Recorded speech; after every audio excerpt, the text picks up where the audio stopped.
Okay, hello. Hi. I'm really excited to have you on today. I'm pumped. We're going to be talking all about life transformation, and I figured who better than you? I am the transformation girl. Everyone comes to me for that. I'm ready. Everyone on this podcast, or who listens to this podcast, loves like routines, wellness, transformation, self-development, just a lot of like navigating your 20s. So can you give us a little bit of backstory on your life transformation? Yes. So in my 20s, I feel like I've experienced a lot thus far. My early 20s were kind of like, I always say, the best time of my life and the worst, because I was partying my ass off. Like, I was having a great time. I was making friends. I was in college, Greek life. I was living in the house. I was going to every social occasion I could. I was extremely spontaneous, not a long-term thinker. Like, for example, my 21st birthday, I was like, I want to go to the Hamptons. So we drove to the Hamptons with no plan, nowhere to stay, no, like, what? Like, who does that? What did you end up doing? Sat on a beach until we were approached by a football team. Genius. And they were like, by the way, I am married now, so Greg, I hope you're not listening. Approached by a football team, and they were like, oh, we have a mansion. Do you want to come stay there? And we were like, yes. What? We just stayed at this person's house. We didn't even know who this was. Yeah. So that was a common thing for me to do. Kind of not much, and it got a little bit dark at some point. It got in a weird place where I was using alcohol as a coping mechanism and kind of like realizing that I actually had a lot of pain that I was using partying, drinking, all of these different things to fill a void. So in, I want to say, sophomore, junior year of college, everything really came to a head for me where my mental health issues were kind of coming to the surface. So I was blacking out all the time, having freakouts. I had my first experience with self-harm. So anyone listening, like, trigger warning, self-harm was happening for me. And I ended up going to a psychologist and around this time I had been diagnosed with borderline personality disorder. And she immediately put me on a number of medications. So I was on an antidepressant, an anti-anxiety, an antipsychotic. And by no means am I against these medications. I do think they can be useful as short-term tools.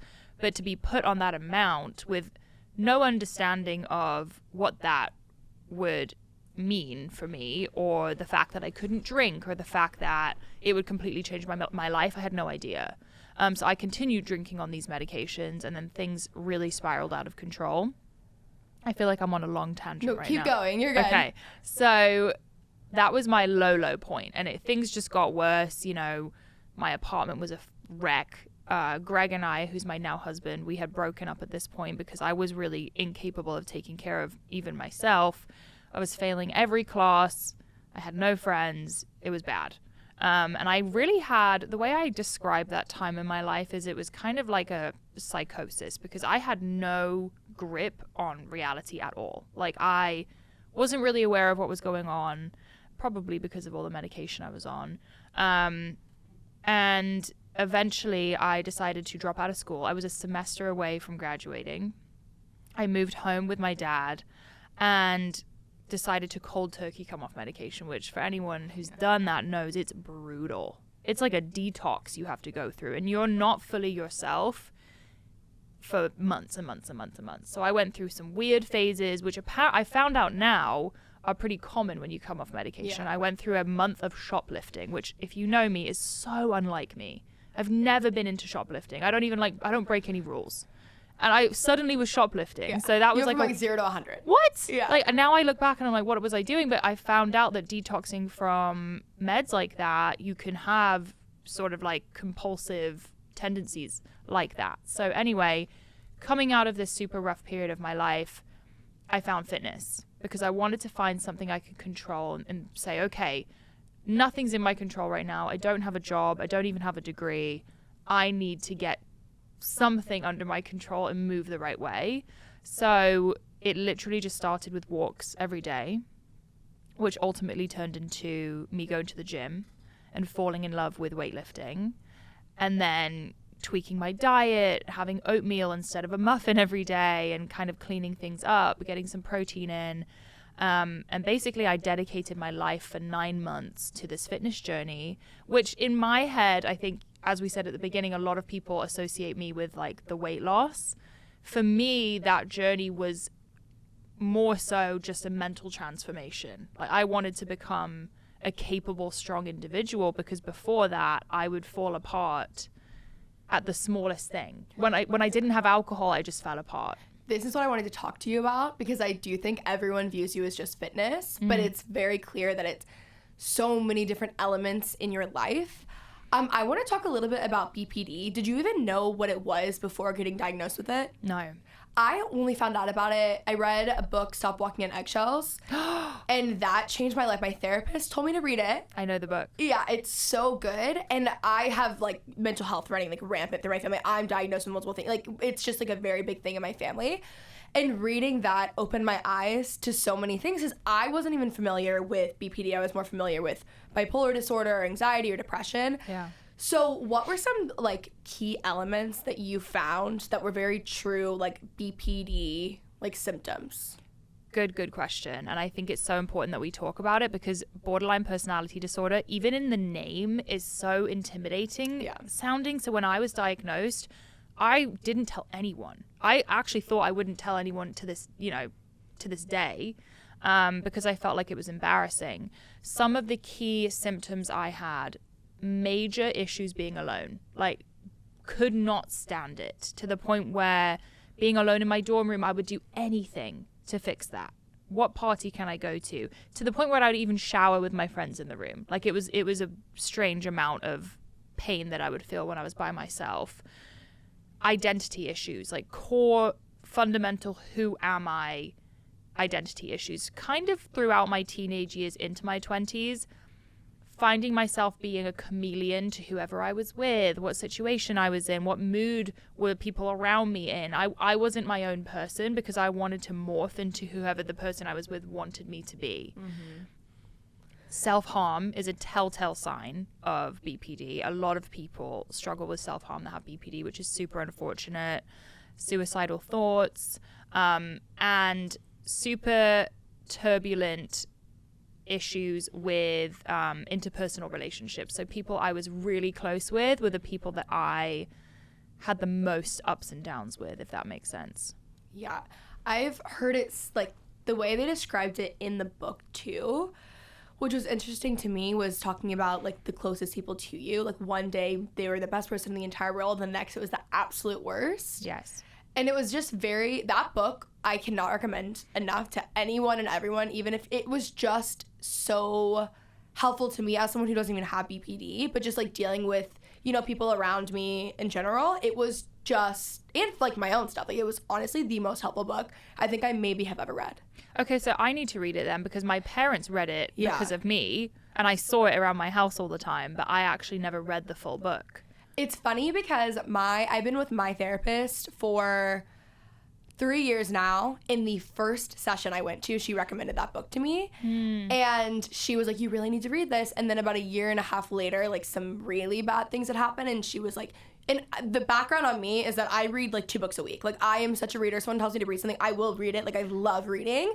So it was weird that I put off reading this book for so long, and I read it, and it was single-handedly the best and most helpful book I've ever read in my life. Do you feel like you put off reading it because it was confronting some issues? Yeah, I think it wasn't even that it wasn't a thing of like, oh, I don't want to believe something or whatever. I was very well aware. I think it was just more like an escape of like, I don't want to like sit here and think about it. I'm already in therapy once a week talking about it, but it was very helpful. You talked a lot about like identity issues in your teen years and into like college. How did you like come to a better place identity-wise? That has been a kind of an evolving journey for me since that time. It's something I've really focused on, I would say, in the past couple of years. Obviously, my fitness journey was the beginning of that. It was the first time I ever took my life into my own hands and said, I am responsible for me. I'm responsible for all these issues that I have. I'm going to fix it. Keeping my own promises every day, showing up for myself every day. That's how you start to form some confidence in yourself and start to get those feelings of core identity, I would say. And then exploring even more, I do therapy also twice a week, and that's where I discuss all these issues. And then starting our business and hiring people, like this is when having a core identity and having that confidence is really important. So I definitely found a lot of identity through fitness, through my job, my business, my purpose, helping other women. But in the past couple of years, I kind of looked at my life and I was like, wait, what do I do for fun? I don't even know. I don't even know what I enjoy doing because I've become so hyper-focused on this career that I have.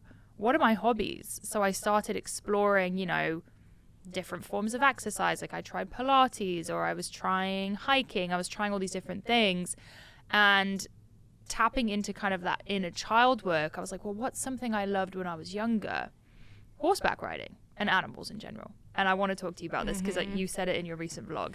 I went back to horseback riding, and as a 28-year-old, I sucked. Like all the other little kids were there galloping around, like doing their big jumps. And I was like, oh my God, this is so embarrassing.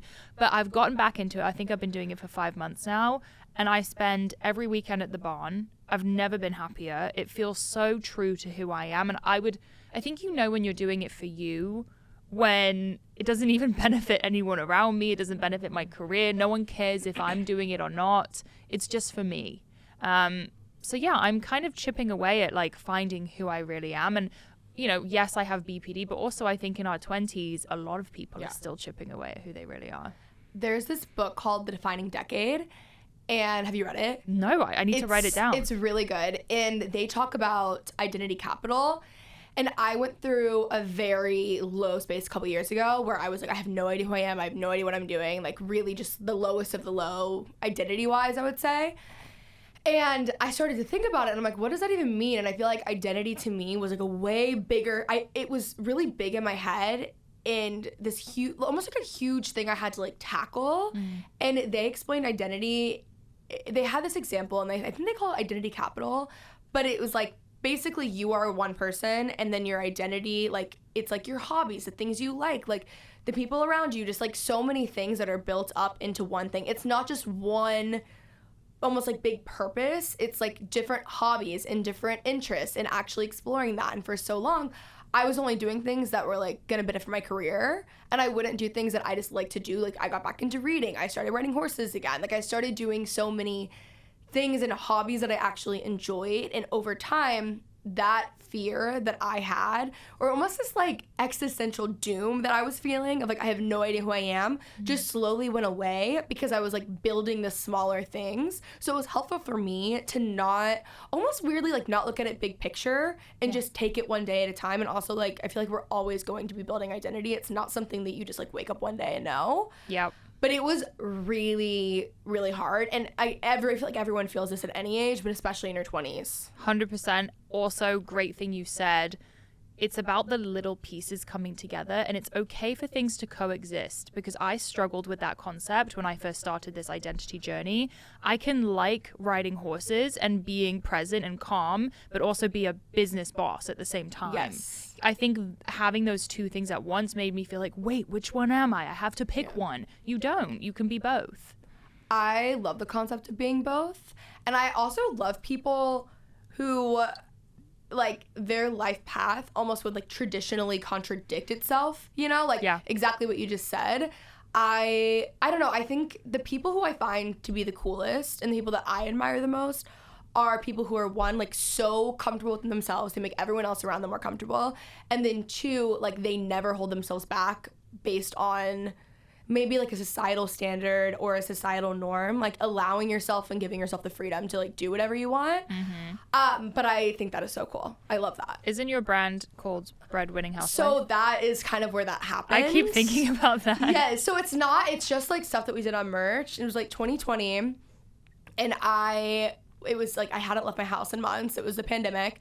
And I was joking to someone one day. I'm like, I basically become a breadwinning housewife. Like I'm gardening, I'm cooking, I'm doing like everything that's like super domestic that I ended up loving. Who knew? But I was like, but I'm still like working in like a breadwinner. And so I said it as a joke, and then it just kind of like picked up from there. But that is a good example. That's the whole point of that. Yeah. I feel like people miss it sometimes. I love that. But it's fun. I'm obsessed. I love that. Yeah.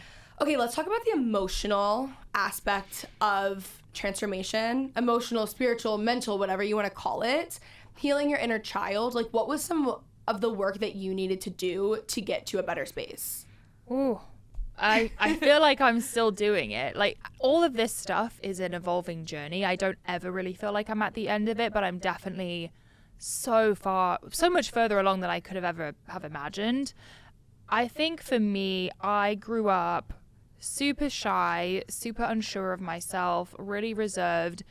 I grew up in the UK, and the culture in general in the UK is super different. And no disrespect to the UK, obviously, I love it. You know, it's my home. But as kids, it's kind of like speak when you're spoken to.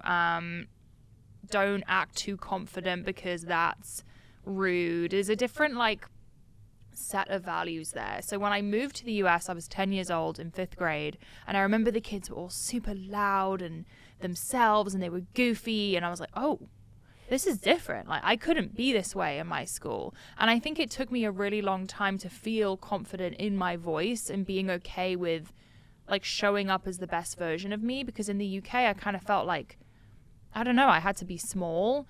And even in my household, it wasn't a particularly, I don't know, I had an interesting household. It was a lot of emotions, a lot of tension, a lot of arguing, and not a lot of like real mature conversation. Like so maybe emotionally explosive? Yes, Yeah, I would say so. Emotionally explosive, or don't talk about it at all. Yeah, like what is it, stonewalling or whatever? Oh, I haven't heard that Similar. term. That's more in like a relationship aspect, but It was like there was no way to say how you felt in a mature, calm way. It had to be an explosion, or you couldn't talk about it at all. So it was very unpredictable and scary. So coming out of that, I was just confused. I feel like I had a lot of self-doubt, a ton of insecurity. So working through that and kind of like being the person that my inner child needed back then has been a big focus for me. And also like a lot of forgiveness, because I don't want to walk around with anger for the way I grew up. It doesn't feel good, you know. let's talk about forgiveness. How have you done that? Because are people actually asking for forgiveness, or are you just knowing that you need to give it without an apology? Without an apology. Yeah. I don't think I'll ever get an apology. I've let that go. I went through years of anger, by the way, for anyone listening who's still there. Like, I get it. And it's a little bit like this. Like, some days when I have a milestone happen in my career and no one says anything to me, which happens every time I hit a milestone, those are the moments where I'm like, dang, this really sucks. Like, this really hurts. And I still have those moments of anger. But in between, I care more about my well-being now than holding on to this anger. And being angry kind of festers in you, and it creates this like, it affects everyone around you. It affects your day, it affects your career. So I don't want those people to like live in my head anymore. So forgiveness was kind of the only way for me to move on and feel okay. But then also doing the inner child work makes you realize that your parents are just kids too, you know? Like they did the best that they could given their circumstances. And I think realizing that has brought me a lot of peace as well. How did you actually forgive them? Like, what were some things that you went through, or maybe self-talk that you've had to do to forgive? I think the main piece was thinking, oh, you know, they've been through hard things as well. They weren't given the same tools as I was. Maybe they weren't in therapy. They don't have the same knowledge that I have now. Even like just having conversations with the older generation, you can tell that they don't have the same intuition that we have, and they don't have the same tools. They're not as comfortable speaking about their emotions. And I was like, imagine being trapped in your own head for that long. Like, of course they're not comfortable supporting me or asking me how I feel. They don't know how. So I think talking myself through that, therapy has been incredible. Everyone should do therapy. Agreed. Journaling about it, and kind of also just like letting myself, I think, time as well. Like, I think a couple years ago, I was nowhere near capable of forgiving someone. And having this time where I'm developing my own family and creating my own goals and getting excited to have kids and break that generational trauma and start fresh and give them a healthy household where they can speak freely gives me a lot of peace. I hope that answers the question. Yeah. I grew up in a very emotionally turbulent household, and I'm close with all of my family and both of my parents, but there's definitely a lot of issues there. And I recently went to therapy with my mom because we kept having this same argument over and over and over again. And what happened was her fault, but I couldn't let go of it. And so what I ended up realizing through therapy was that it was some weird, even though I wanted nothing to do with the situation that had happened to me. I was very young. And I blamed her for a lot of it. And a lot of it was her fault as a mother. But I didn't ever want to fully forgive or let it go for whatever reason. I think part of me was just like, I have to live with this forever, even though I'm like healed and moved on. But like, I don't want you to be off the hook. And so in my head, but it was so like deep in my subconscious, because I wouldn't have been able to tell you that. I would have just been like, I'm so angry still. And what I realized too was that, you know, I would forgive at 17 and feel good about something. And then I turned 22. And like, as I got older, the more I was like processing it as an adult and seeing it in a different way. So then it was coming up again and again. And I was like, okay, I'm annoying myself at this point, you know? Like, it's not like I have to get over it and like, an unhealthy way or like minimizing the issues, but for whatever reason it's like I was almost like holding on to what happened because it was like some weird like comfort addiction thing to me, and I couldn't let it go. And so we went to therapy finally after she'd been asking me in her defense for years. And so we went, and it was like the best thing I ever did, and now I feel so much better. But it's even like I think about that all the time. It's like I can't wait to have like a healthy marriage and have a healthy family for my kids, or even like I'm very involved in my niece's life. Like I am obsessed with her, and it's like she's literally my entire life. But I'm like, I don't want to like continue to bring like animosity when she's like getting older and understanding things more now. Like I don't know, it getting older, it kept coming up, and I was like, I really just have to get this over with now and like get over myself at the same time, because I'm only hurting myself. Like it is hurting my mom nowhere near what it's hurting me. And so I like forced myself, but I was just so almost like comfortable with where I was at in my misery regarding that like specific relationship that I just couldn't do it. It almost becomes a part of your identity, I think. And I had the same thing. I was replaying the situations over and over and over, and also becoming like this like version of me in my head that was weak and had suffered, and I felt bad for myself, and that doesn't get you anywhere at all. I was sitting in my therapist's office, and like my body and my mannerisms and the way I was talking, it was like I was 12 years old. It was crazy. Like I physically reverted back to being 12, but only when we were in that office, and when we were there, we would leave and we would be talking like normal. But it was like I was still 12. I had never left. I'm 25 now. Like I had never left being 12 years old in that specific part of our relationship. So of course I was like I was very unable and incapable of fixing it. Whereas in every other aspect of my life, I was like nowhere near 12, you know? So I've had the same experience. I think the reversing or regressing, is that what they call it, is so strange to have happen, but it happens to me all the time. The second I step into my childhood house, I'm a different age. Straight up. Like I'm 17, 16. I speak weird. Like I don't know what I'm saying. It's the worst feeling. And I'm like really, really tired. Like I don't have the energy. Something about it just exhausts me. And it's not... It's weird because it's like you can do so much work and get so much better, but it's always, I think, at least for me, harder when it comes to my family or like the environment that obviously hurt you in the first place. But it's like I hate who I am when I go. It's gotten better now because I live near my family, so I've definitely been able to heal it a lot better. But even when I would go visit home a few years ago, I just hated who I was when I was there. And I was like, I've worked so hard to not be this. Like, why? But I think like a lot of the real work too is like being able to control your own life even in that environment and your own emotions. But regression is like a very, very real thing. I'm still dealing with it. I try to meet my family in neutral places because I find the house just still difficult. But as you just said, it is really empowering to be able to show up there and still be the new you, the real you.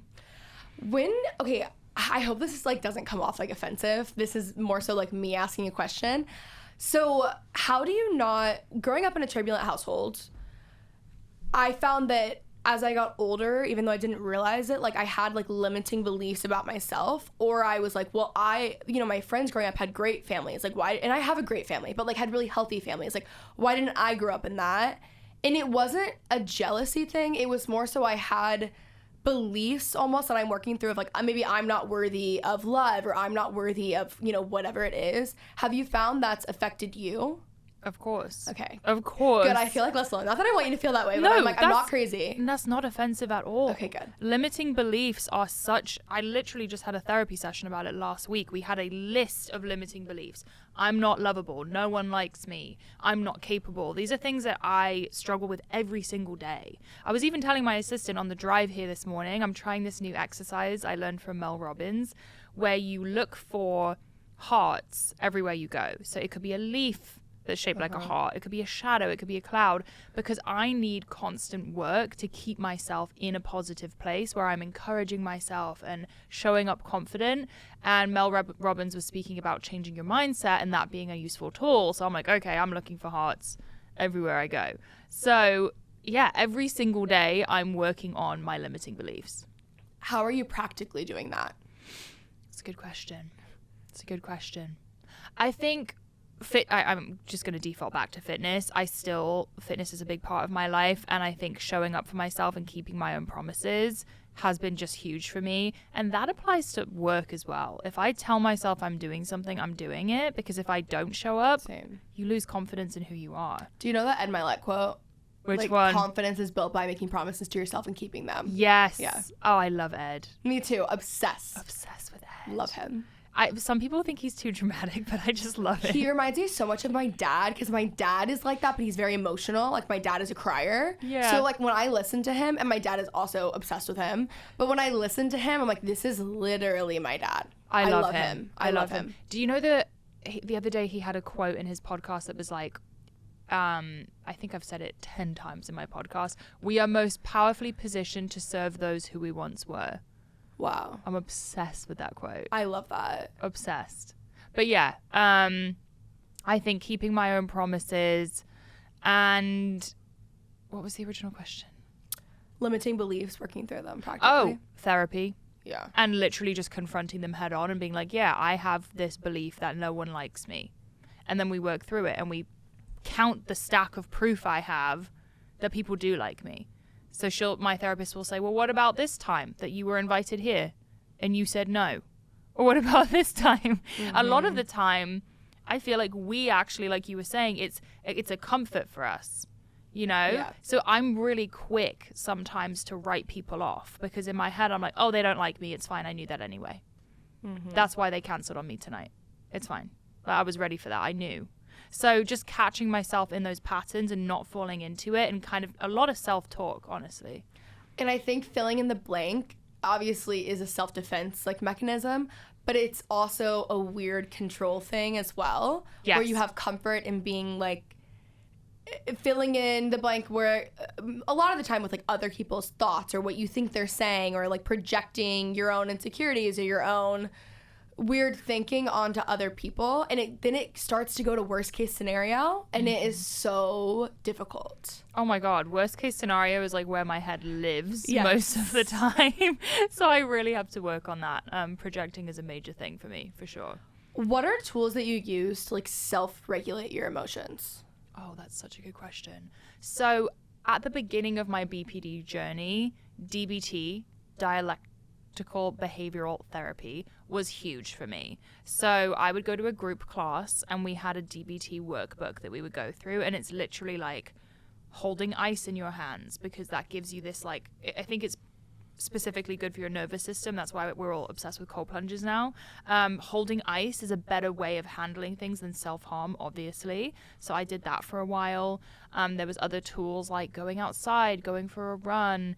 DBT is basically making it very step by step of how to manage your emotions. You talk about radical acceptance and things of that nature. As I've continued, I've found things that really work for me. So they basically gave you a list of 100 activities. And now I'm okay, working out is huge for me. Horse riding, huge for me. Mm-hmm. Cooking a healthy meal, huge for me.